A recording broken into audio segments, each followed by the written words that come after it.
All right. Thank you, Jennifer. Thank you, Leslie. Thank you to everybody running and administering and who put together this conference. I am so happy to be here today. I'm also so happy to see everybody's cats. I've seen so many cats in the presentations today that it makes me very happy. But hackers and general hackers, welcome. My name is Matt Kiely. I go by Husky Hacks. And today I present to you how to combat Microsoft 365 account takeovers, asterisk, while you're not out through hiking the Appalachian Trail. So let's get into just a quick who am I here. We just did the introduction, so we don't really need to go over this too much. But my day job, I'm over at Huntress Labs. So we fight for the small to medium business. We make examples out of cyber criminals, the cyber criminals that would go after the small to medium business. But other than that, I've been a red teamer. I've been a malware reverse engineer. Now I'm kind of in the product research role to see how we can develop the products over at Huntress to hit hackers where it hurts the most. And I get a lot of satisfaction out of that. So I love my job. Love what I do. I'm also an instructor. I'm over at TCM Security. I run a course called Practical Malware Analysis and Triage, and I'm also over at the Taggart Institute as an instructor as well, running a course called Responsible Red Teaming. I'm not really on Twitter anymore, but there's my handle, and I also have my blog and notes down there as well. And I have two cats myself, Cosmo and Kiki. So let's talk about why we're here today. So you want to combat Microsoft 365 account takeovers at scale. It's an admirable goal. So let's talk about how we can do that. So let's start by framing the problem. I always like to start with kind of putting the problem into perspective. So identity has become an emergent kind of endpoint. I say emergent like this is a new thing. It really is not.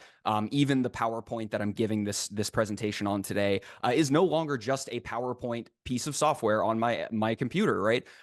For better or for worse, we're all now subscribed to the live service model. And unfortunately, Microsoft has implemented this kind of like subscription pay model, but a side effect of that is that identity, just a login, a credential set, and the cloud resources that Microsoft offers, namely Azure and M365, have allowed us to be able to access resources from any particular endpoint. And so with that, there has been a surge and an emergent level of tradecraft associated with how attackers are going after identity, right? So I think of it as kind of like a new type of endpoint. Remember when people said just harden your firewall, you're going to be okay? That obviously wasn't true. Then people said EDR on your endpoint, you're going to be okay. That's also kind of not true. Now we're kind of saying, watch over your identities, you're going to be okay. That's probably not going to be true in the long run, but that's kind of where we are right now. As previously mentioned, I work at Huntress, so my frame of reference for threat modeling here is the small to medium business, right? And so I have seen, even in my short tenure at Huntress, I have seen companies fall victim to what is known as the business email compromise attack. And that can, in some cases, be a business-ending event. I think of it a lot like ransomware of the identity world. The business email compromise attack generally looks like somebody gets access to an identity, whether through credential stuffing or some of the attacks we'll talk about today, and then reroutes wire transactions or reroutes invoices or moves money from within the account. And basically what ends up happening is that at the small to medium business scale, a business email compromise could take out in a fraudulent transaction the amount of money a small to medium business had for payroll or something like that. So it's just a nasty, nasty kind of attack. Here's the thing though, business email compromise do not just happen. They don't just happen in a vacuum. There is a whole attack chain, and it's much shorter than some of the other attack chains on the endpoint, but there is a whole attack chain that leads up to business email compromise. And one of the places we can look to forestall business email compromise and cut them off, head them off at the pass is ATO. ATO is account takeover. There's the definition from the Microsoft fraud protection team there, but essentially account takeover, think initial access for identity for Microsoft 365. So all of that, what that means is that when attackers gain access to your identity without you wanting that, that is an account takeover. So let's talk a little bit about the technical side of the emergent M365 threat landscape. And again, as it relates to the small and medium business, but this is generally applicable elsewhere. This is the MITRE ATT&CK framework matrix for Office 365. It is still, in fact, called the Office 365 attack matrix.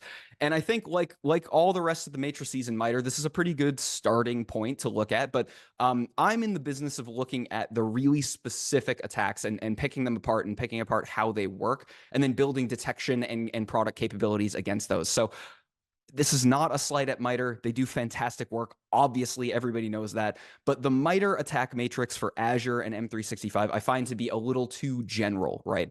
But I'm in luck here because there's a researcher who goes by inverse cost. Her name's Lena. And she is, I regard her as one of the preeminent M365 and Azure attack offensive security researchers, along with people like Dirk-Jan Molina and Nestori Sainima. So she has put together an Azure and M365 attack matrix with very nice, very specific attacks. And I have taken her course on attacking and defending M365 and Azure. This is, of course, not a sponsored talk or anything like that, but it is a fantastic course if you're more if you want to get more into learning about this kind of thing. So what I'm going to do is eschew. I'm going to push the MITRE one to the side, and I'm going to use Lena's because I find that it is, for my purposes of learning about M365 account takeovers, it is much more robust. And so that means that what we'll be looking at today is very much in the initial access column. And so account takeovers roughly equate to initial access. If we're going to hunt down hackers, in the identity space, we need to know about our key telemetry sources. In a general sense, there are two places that I recommend that you look for this. Whether you're using M365 just for the Office apps, whether you realize it or not, you're actually using Azure under the hood. And so M365 kind of like sits on top of the Azure ecosystem. And so the Azure sign-in logs, the Entra ID is what they call the kind of Azure authentication. It used to be called Azure AD. Now it's called Entra ID. The sign-in logs, the interactive, the non-interactive, the user principal, and the managed identity sign-in logs are one of the best places, maybe if not the best place to go to start to hunt down account takeovers. And hopefully you're piping this into some kind of SIEM solution. But if you have nothing else, you can go here to pull all of the activity. And so here is an example. Unfortunately, there's not a ton of data to grab onto inside of these logs, but we make we do the best with what we have. And here's just another example here. User agent, big one. You've got user agent. You've got the application that is being signed, the client application, like if it's Microsoft Office or Teams or something like that. So what I'm saying is that you got to go a long way with a little when it comes to the log telemetry here. At least from the Azure sign-in logs. There's also the unified audit log, and that's over on the M365 side of the house. I would go to the Azure sign-in logs for the Entra ID logs first. I would save this one's like pretty good, but it's not as robust as the Entra ID sign-in logs. But you also have the unified audit log to look through as well. And that's just another example of some of my my test bed logins. So technical attacks. All right, this is the fun part. So let's talk about a couple of technical attacks and what we're seeing in the identity space in M365 land. If I could wipe one attack off the face of the earth with a snap of my fingers and a wish, this would be the one. This is token theft via adversary in the middle. Maybe some of you are familiar with Evil Jinx or maybe some of the other frameworks, but basically this is adversary in the middle tradecraft. Instead of standing up a cloned website, an adversary will put up their own server that transparently proxies all of the login information through their server and onto the real, legitimate, in this case, Microsoft 365 login page. And so to the unsuspecting user, there is absolutely nothing different than what they're seeing when they log into Microsoft 365. But they've tapped the system, basically. As the authentication material comes back through, this will even bypass MFA, most types of MFA. And as the user has completed their authentication, the session token, the thing in the browser that says, hey, you're good, you can log in, gets stolen by the Evil Jinx server and thus stolen by the adversary. And then they can inject it into their browser and sign in just as if they were the victim. And this is actually just from within the console of Evil Jinx or Evil Gen X. I'll probably say it 3 different times throughout this whole presentation. So this is what it looks like from the actual console, right? So this is a really slick one. This is a fun attack to pull off. But of course, when you've had your fun as a red teamer, you then have the sobering realization that this happens all the time to unsuspecting people. This does assume that the attacker is socially engineering or phishing to get the user to go to their website as opposed to the login.microsoft.com website. Another example here of when the session token comes back through, it's redacted, of course. And that's what that looks like. Okay, so how do we fight this? So this is insidious, right? Again, like I said, if I could wipe one off the face of the earth, this would be it. But this is not a cloned website. So the authentication does not stop. It's not like they're just collecting the credential, and the authentication doesn't stop at the attacker's infrastructure. It goes on to, it transparently proxies to login.microsoft.com, the actual M365 login page. And then when the session is stolen and injected into the browser of the attacker, well, we notice something very interesting. And the Splunk research team has a fantastic article on this, on hunting initial access vectors in M365. So possibly could not possibly have a better resource for my own research here. So credit to the Splunk research team for this. They noticed that when the authentication takes place, it takes place from the user's end. And then when the authentication takes place from the attacker's end, because they inject the session into the browser, well, there's two authentication events right there. And they both have the same session ID, but will, in 99% of the cases, come from different IP addresses. And so that is one of the interesting areas to look for to start to hunt down potential adversary in the middle tradecraft with something like Evil Jinx. Moving on to another attack here, device code authentication phishing. This one's so interesting. So in M365 and Azure land, there is an authentication workflow that allows you to be able to authenticate in a device that normally would not have a browser. They call them like restricted devices. So think like a printer or a smart TV or an IoT device or something like that. And the idea is that you log in somewhere else out of band by requesting a code, and then you punch in that code and you're given an access token. Again, an access token in this case is all you need to be able to access resources to M365 tenants. You get this access token, and then you're able to give that to the smart TV or the printer or the IoT device. So there's this interesting interaction where you request a code and then you pass it to a device. But as an attacker, we can, of course, take advantage of that. And so how might we take advantage of that? Well, one way that we could do that is by phishing our user and presenting them with that code and saying, hey, there's something really bad that's going on. You should log in right now to this particular URL. So the flow here, attacker requests the code, the device code. Attacker phishes the target and says, hey, you've got to go to Microsoft right now, punch in this code, and there's something wrong with your account. The victim will say, oh, shoot, I better log in right now. And they go there and they punch in the code. And then they see, and it's all legitimate. And that's the beauty of this attack, all legitimate Microsoft infrastructure here. The attacker doesn't need to set anything up. You're basically interacting with Microsoft in a way that it was kind of meant to be interacted with. And then the attacker simply just makes a request to an API in the Microsoft ecosystem and says, hey, have they punched in the code yet? No? Okay, I'll wait 5 seconds. Hey, have they punched in the code yet? No? Okay, I'll wait 5 seconds. And they keep doing that, and they keep doing that until the user actually logs in, and then the attacker is able to retrieve the access code at that point. So I was maybe going to do a demo of this one because it's kind of such a fast attack, but I think just in the interest of time, I'm going to keep pressing. At the end, if I'm a little ahead of schedule, I'll show the demo. But this is the kind of like slide representation of the demo. First, on the attacker side, we're going to just ask Microsoft, hey, Microsoft, I am any normal user, and I would like a code to be able to log into my smart TV. Microsoft says, here you go, friend.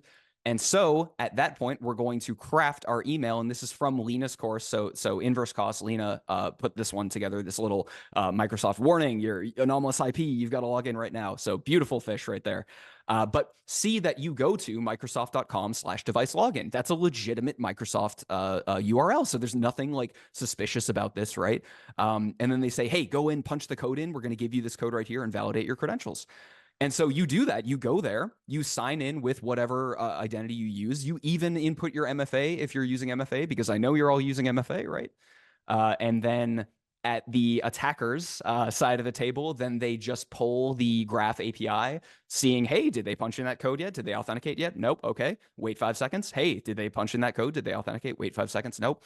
And then finally, you can see right here that after the user has authenticated, we get our access token back.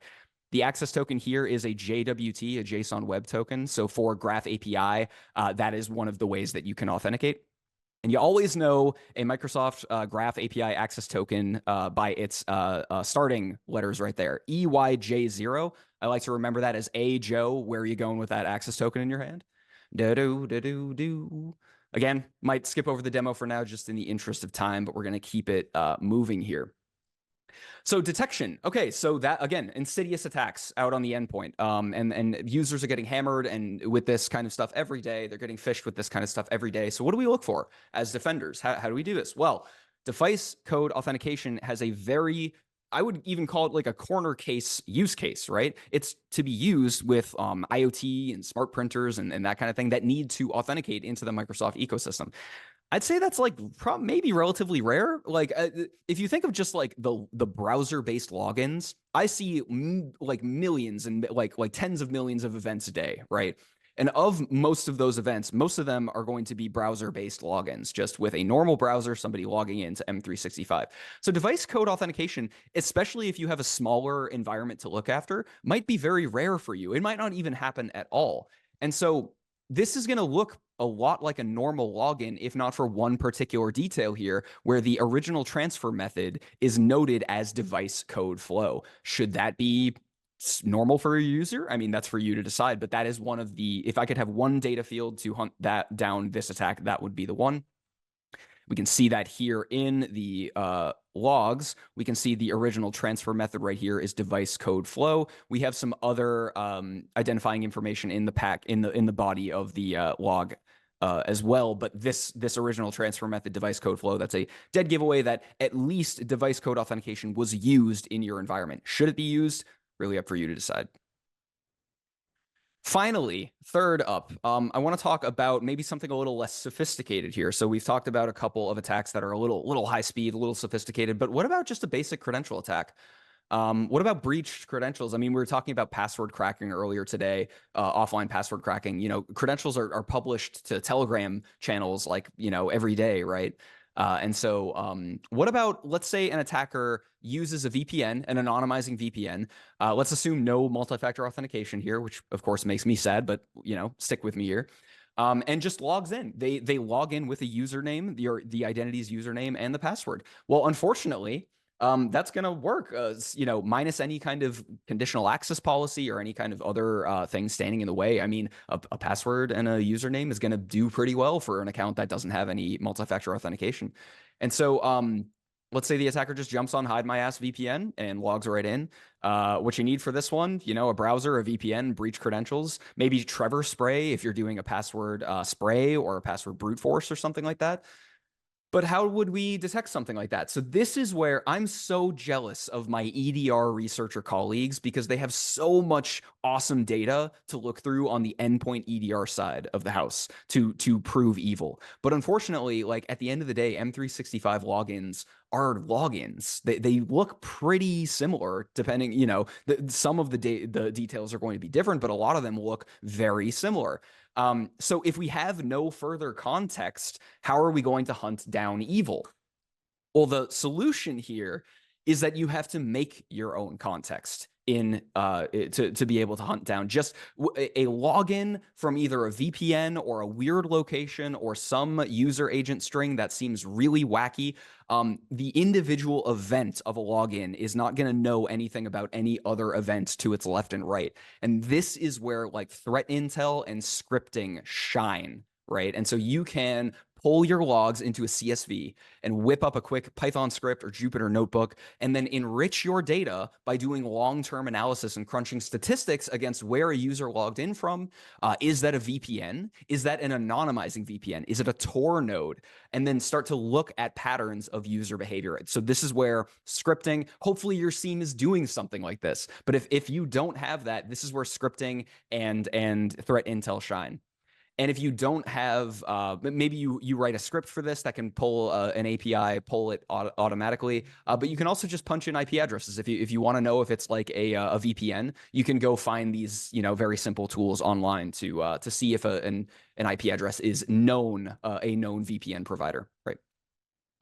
And as an aside, from the SOC of Huntress, about 75% of the account takeovers we've seen come from VPNs, so it's pretty common.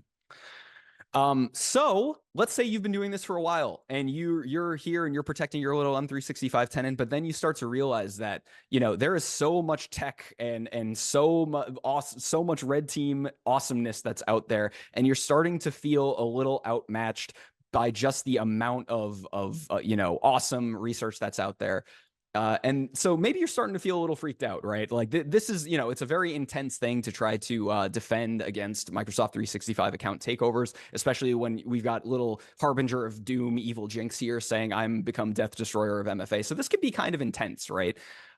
So what I'm saying is that if you find at some point in your life that you really need to step away from your career and maybe take a 6-month trip up the rugged Appalachian Mountains up the eastern seaboard of the United States because you're tired of the asymmetrical nightmare of combating Microsoft 365 account takeovers at scale, then I would say maybe the Appalachian Trail or the Appalachian Trail is for you.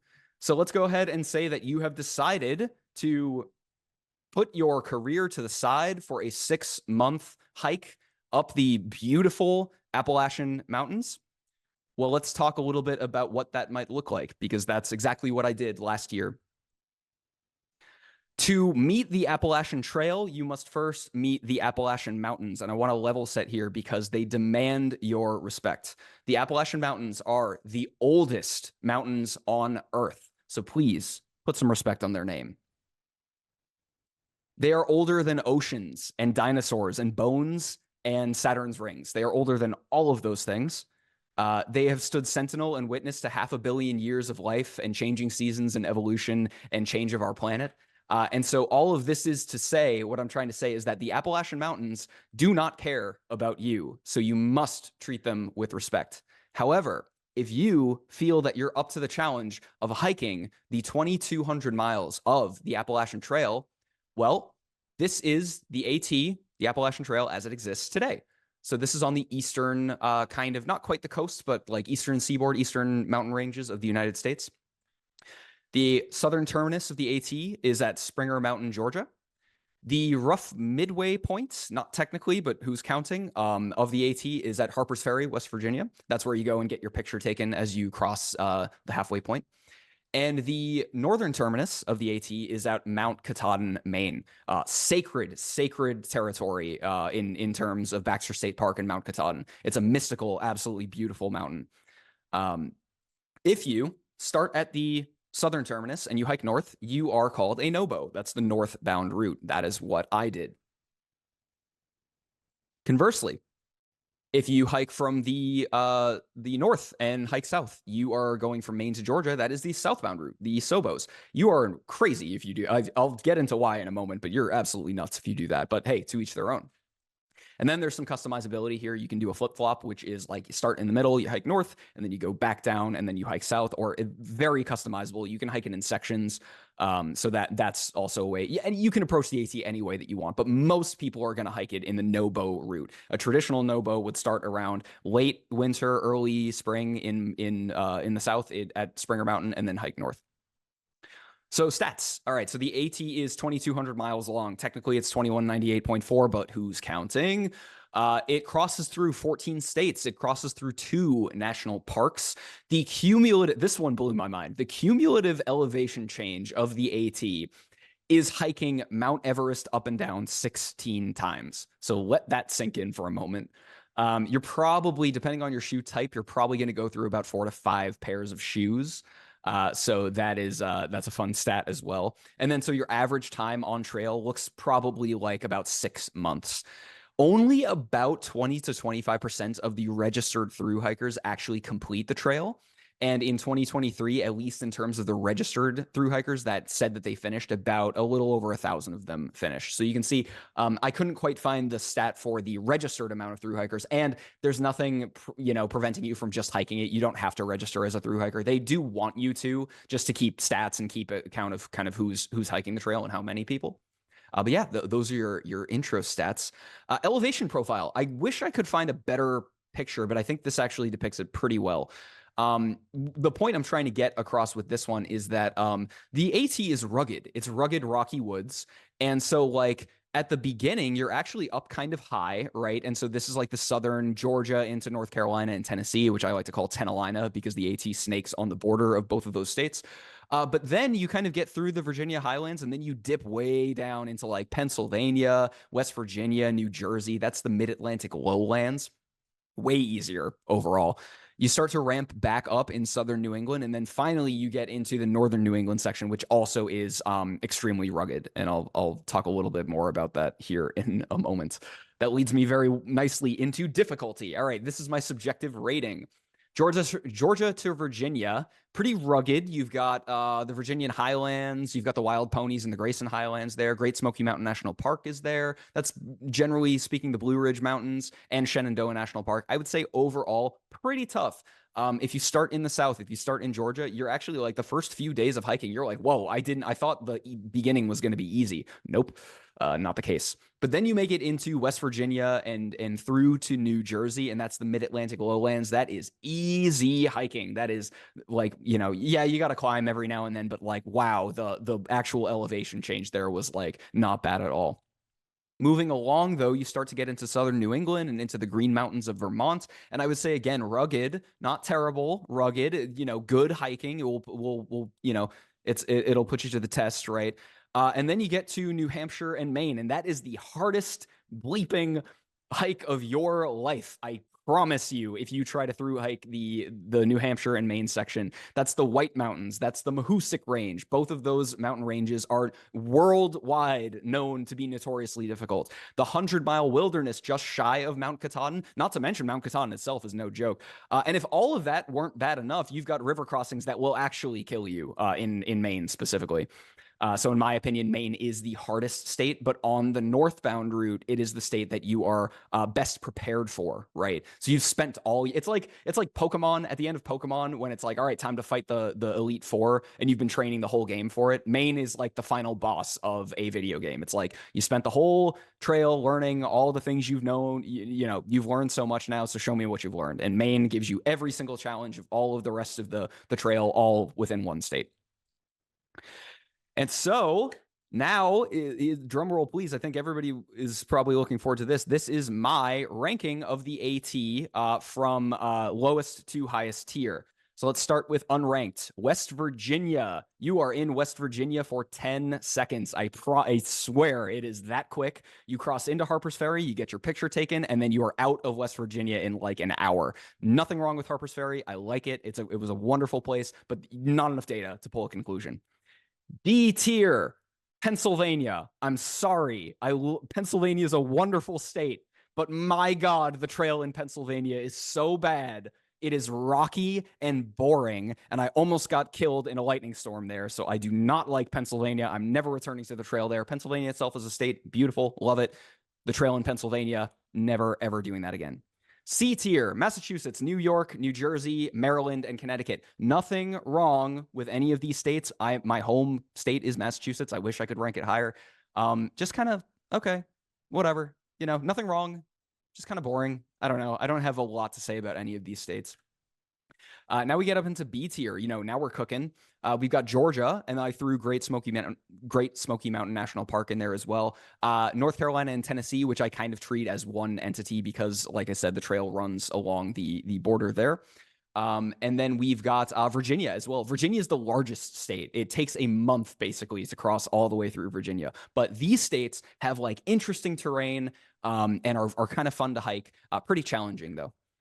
And then up in the A tier, I'm going to throw Shenandoah National Park. Anybody that's been to Shenandoah National Park probably knows why. It's absolutely amazing. And Vermont, I don't know, something about Vermont, something about hiking the ski slopes of like around Killington. Like that was really fun to me. So I throw it up in A. And then drum roll, please. For S tier, we've got New Hampshire. New Hampshire will break your soul and you will be so happy for it because it's just like so difficult. But when I think back on my time on the AT, I remember New Hampshire fondly. And the astute observers in the audience right now are probably saying, hey, Matt, what about Maine? Well, that's because I had to make a new tier for Maine. And as much as I want to put New Hampshire and Maine in the same tier, there is something about Maine. I don't know what it is. It is mystical. It is remote. It is beautiful. It was so challenging. And the fact that the rivers were trying to kill me actually kind of made me, it was endearing in a way. I guess the rivers aren't trying to kill you. They just will kill you. They don't really care about you. Timeline here. My first attempt in 2020, I stopped on March 17th. I had the intention of hiking the whole thing, but the craziest thing happened in March of 2020 that forced me to go home. I resumed on March 1st of 2023, crossed into Harper's Ferry on April 20th.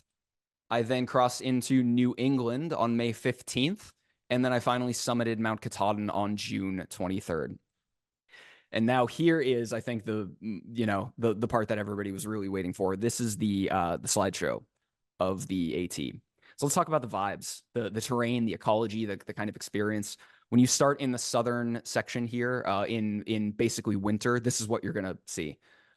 Mystical, old mountains that are older than time itself, it seems. Sounds in the woods at night that you have never heard before. Walking through just the barren, foggy woods like this, just mystical is like the best way to describe it, I think.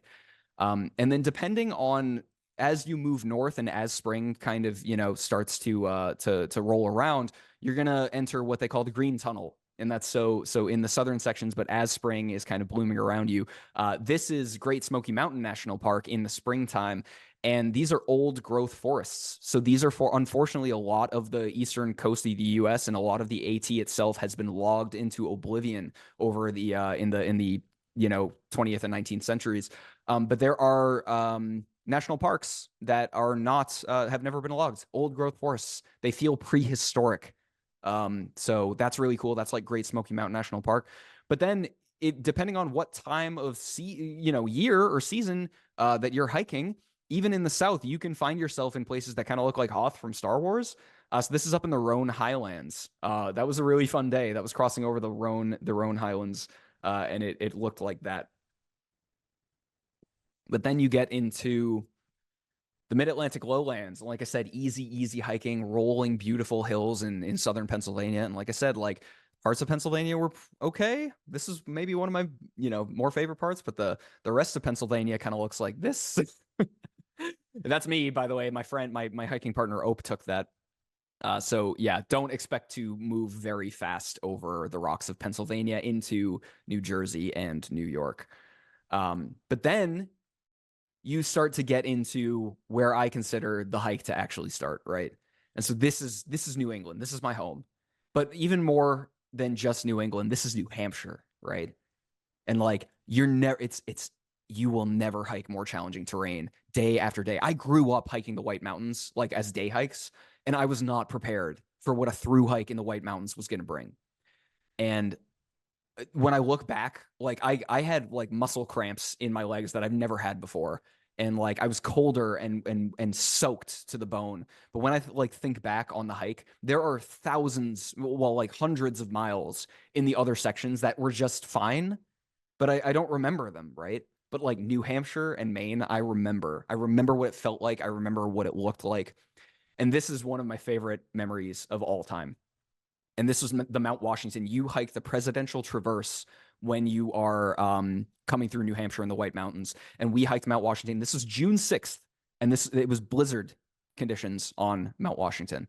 And that was myself and my whole hiking group making it to the summit there.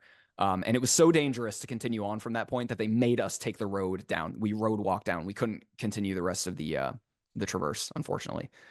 And then just, oh my God, like I look at these pictures and I'm just like, I'm trying not to get like super emotional about it, but I look like this is Maine. This is absolutely incredible. And like depending on the weather and depending on what it looks like, you're gonna be trekking through some like real Lord of the Rings vibes type stuff, right? And just difficult terrain, climbs that will break you. And then hopefully, if you are lucky and if you have survived and if you have made it to beautiful, incredible, mystical Mount Katahdin, this hopefully on a good day is what you're going to see on the climb up to Mount Katahdin. And I don't know if I need to say much else.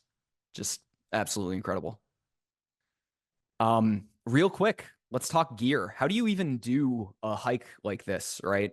My full gear list is at bit.ly/gazellekit. My base weight was about 13 pounds, 9 ounces on paper. It felt a little heavier than that. I think like I weighed it out. It was a little heavier than that, but that was basically where it was. If you want to see my full gear list prices, individual weight breakdowns, go to that bit.ly link right there. But your major systems, you need a pack, of course. You need a shelter. I used a tent. A lot of people use hammocks. You need a sleep system. That's your sleeping pad and your sleeping bag. And maybe if it's really cold, your sleeping bag liner. And you need clothing, obviously. You need like clothing that you wear, but also clothing to keep, just in case you get soaked or something like that. And then cooking equipment and water treatment. You absolutely, of course, need water treatment, which is that little Sawyer squeeze that you see there. But the cooking is asterisk because I brought a stove out, but I ditched it like a little more than halfway through, and I just ate meal replacement bars eventually. And then you need your toiletries and first aid, etc. Weight class wise, so you've got your three major weight classes on the AT. You've got conventional weight, which I would put anything above 20 pounds is what they call conventional. If you're used to hiking like day hikes, or maybe you were in the military or something, like that sounds probably kind of light until you realize that on the AT, you are hiking that for 2,200 miles, right? And every ounce that you can cut is less stress on your body. So it's a very careful balancing game between what you bring, what you need, what you don't need, and your overall base weight. Base weight, by the way, is the weight of all your gear minus consumables and minus the clothing that you're wearing and minus water. So no food, no water, no fuel, and the clothes that you're wearing. Lightweight, 14 pounds to 20 pounds. That's good, right? That you're gonna be, you're gonna feel pretty good about hiking that.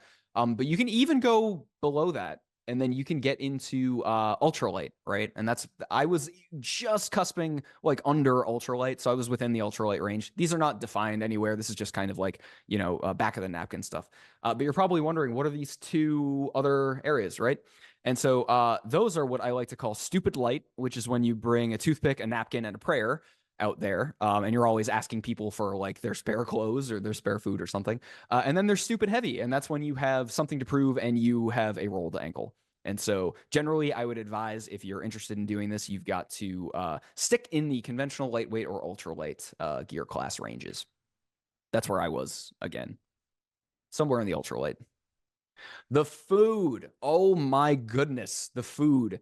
I had a list of things, meals that I would bring out.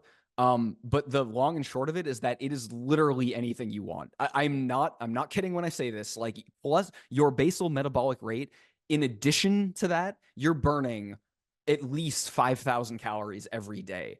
And so you need to keep you are shoveling coal into a furnace basically, and it evaporates as soon as it enters the furnace. My anecdote that I like to tell for this one is, have you ever gone to a restaurant and ordered 2 entrees with appetizers and finished all of that and still kind of been hungry, like in one sitting? That is hiker hunger. It's well known and well studied in the thru-hiking community.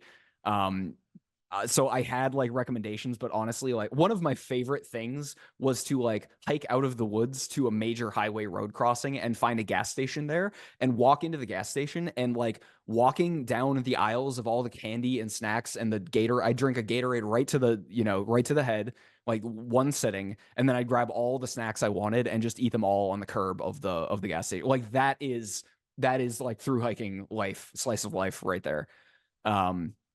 But whatever you bring, I urge you, just like it says on the back of my thru-hiking tag, you've got to follow leave no trace principles. So please protect your food from the wildlife, because really you're protecting them.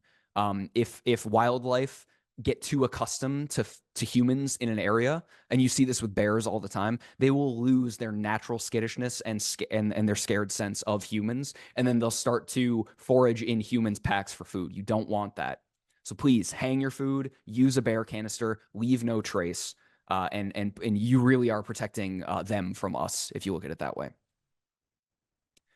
And then with the little bit of time that I have left here, I just want to talk about trail life, because I think again, I'm trying not to get emotional here. I think I think there's something to be said for the life on the trail. Because if you want breathtaking, beautiful, sweeping Sierra Nevada vistas every corner that you turn, you should go hike the PCT, the Pacific Crest Trail. I love the AT, and parts of it are gorgeous and beautiful and more stunning than you'd ever believe, but most of it is rocky, boring woods. But I'm telling you right now, if you want the unparalleled, you cannot find this anywhere else on earth, cultural, communal experience of the through hike. That is the AT. Um, and the culture is what makes the AT what it is. And so we don't even have, I could do a whole presentation on this itself. Trail names, and trail angels, people that just live in the trail towns that you visit every 3 to 4 to 5 days and pick you up. They don't even know who you are. They'll drive you to the grocery store. They'll drive you. They'll keep you at at their house. I slept in the basement of somebody's house one time in New York or New Jersey. I slept in a church at one point. People that have never met you will go out of their way to help you. Not to mention the hostels. Hanging out at the hostels is like so much fun. Card games and watching movies with your friends. And the 0 days, the days that you don't hike, you can just hang out at the hostel with all your friends. This is a picture of myself and a few of my hiking friends in the back of a car during a massive rainstorm in Georgia, right? And we're carrying the collective identity of the through hiker.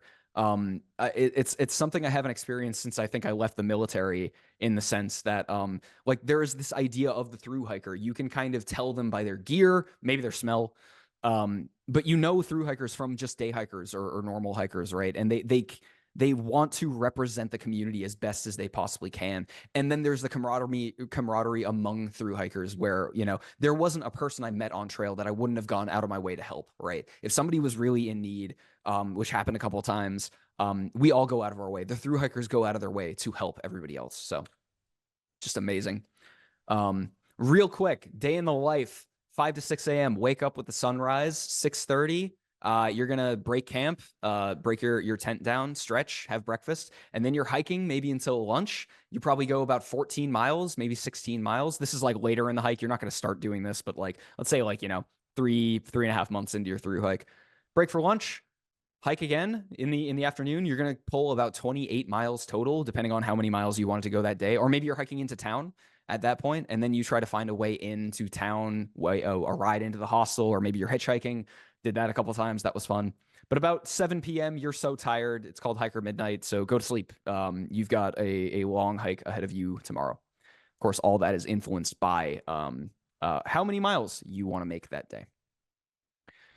And then post trail life. I don't know if we have time to get into this. That's me after I got my haircut. But returning from an odyssey like this is there's a lot to be said for this phenomenon that's well studied, well known in the through hiking community, called post trail depression. I'm careful. I always be careful. I'm careful with the D word because that's an actual clinical diagnosis. But post trail grief, I think, is like the better way to look at it. You're kind of grieving the loss of the kind of life that you had out on the trail. One of the hostel owners in Maine says, plan something new. Start on something new when you get back. That really helps. So, and then for me, the what now, I kind of looked around and I said, what do I do now? Well, I picked up at Huntress, and my first research initiative was combating M365 account takeovers at scale. So all came full circle. And finally, a word of caution here. If you feel the call, if this has compelled you and you say, I absolutely must do this, I cannot say everything about the AT and all of the amazing times and everything without this warning. You may never feel when you return home that you are the same as when you set out. And I don't think that's necessarily a bad thing, but it is a change. You will be changed. I feel like the trail presents custom challenges to you. I don't believe in the supernatural or anything like that, but like it really felt like the trail was building challenges that were like, all right, dude, let's see what you've got. And finally, I think about the trail every day, and I think that's something you should know if you want to go out and hike the trail. In every walk with nature, one receives far more than they seek. Thank you very much. That's what I got. Take care.